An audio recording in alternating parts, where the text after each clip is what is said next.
Asansol Durgapur police commissionerate की ओर से खोए हुए या चोरी हुए मोबाइल उनके असली मालिकों को वापस करने को लेकर लगातार फिरे पावा नाम से एक अभियान चलाया जा रहा है। बता दें कि इसी के तहत कल रानीगंज थाने में 35 लोगों को उनके खोए हुए या चोरी हुए मोबाइल वापस किए गए। वहीं इस मौके पर रानीगंज थाना प्रभारी विकास दत्त ने अपने वक्तव्य रखे।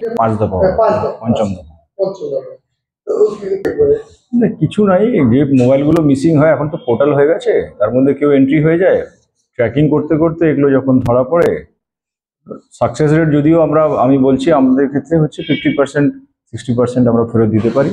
বাকি লোকগুলো বিভিন্ন জায়গায় চলে যায়, বিভিন্ন নেপালের মতো দেশে চলে গেল বা অন্য রাজ্যে চলে গেল, পেতে খুব অসুবিধা হয়।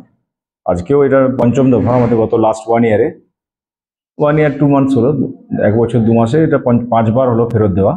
আমরা পরপর ফেরত দিয়ে যাচ্ছিলাম মোবাইলগুলো, যতগুলো উদ্ধার করতে পারি সেগুলো 2 মাস 3 মাস ছাড়া ছাড়া একটু বেশি করে সংখ্যায় হলে সব লোকদের একত্রিত করে একটা করে দিই আর কি। আজকে যেমন 35টা মোবাইল যেমন ফেরত দেওয়া হলো, এটা ফেরত দেওয়া হলো মানে যারা ছিল, মোবাইল অ্যাকচুয়ালি আজকাল তো নেসেসিটি হয়ে গেছে, প্রয়োজনীয় জিনিস, লাক্সারি নয়, কারণ তার মধ্যে সমস্ত কিছু ডকুমেন্টস থাকছে, তার ব্যাংক অ্যাকাউন্ট থেকে শুরু করে ডিজি লকারে তার ড্রাইভিং লাইসেন্স থেকে শুরু করে যা যা থাকার কথা সেগুলো সব থাকছে। তো সেই জন্য খুব এসেন্সিয়াল এবং খুব দরকারি জিনিস।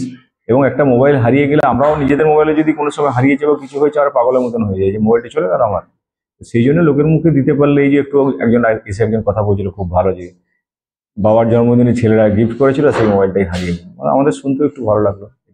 নমস্কার বাবু, এখানে উপস্থিত সকলকে ধন্যবাদ।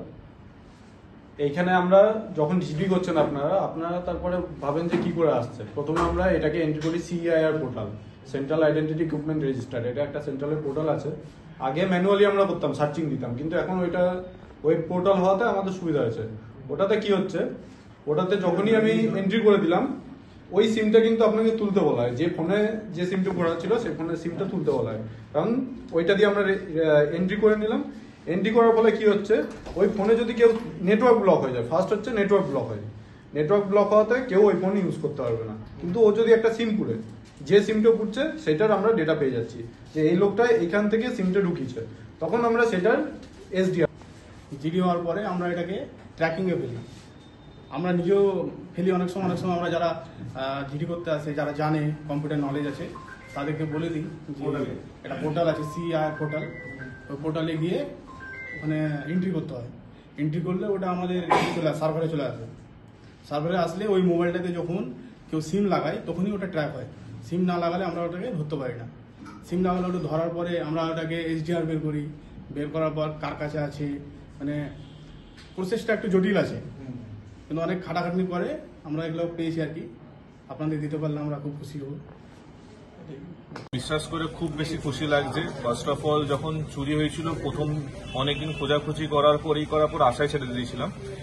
স্পেসিফিক্যালি এটা বাবার ফোন আমার, তো গিফট করা হয়েছিল, তার জন্য আরো বেশি দুঃখ ছিল জিনিসটা। আর বাবা খুব গিল্ট ফিল করছিল এই ফোনটা নিয়ে, যে এমনি হয়ে গেছিল। তো হঠাৎ করে যখন 2 দিন আগে ফোন আসে কি এরকম পেয়েছি, তখনও আমরা কি ফোনটা হয়তো অন্য ফোন হবে একদম ছিলাম না। আজকে অফিসারদের হাত থেকে ফোনটা পেয়ে রিয়েলি থ্যাঙ্কফুল কি মানে।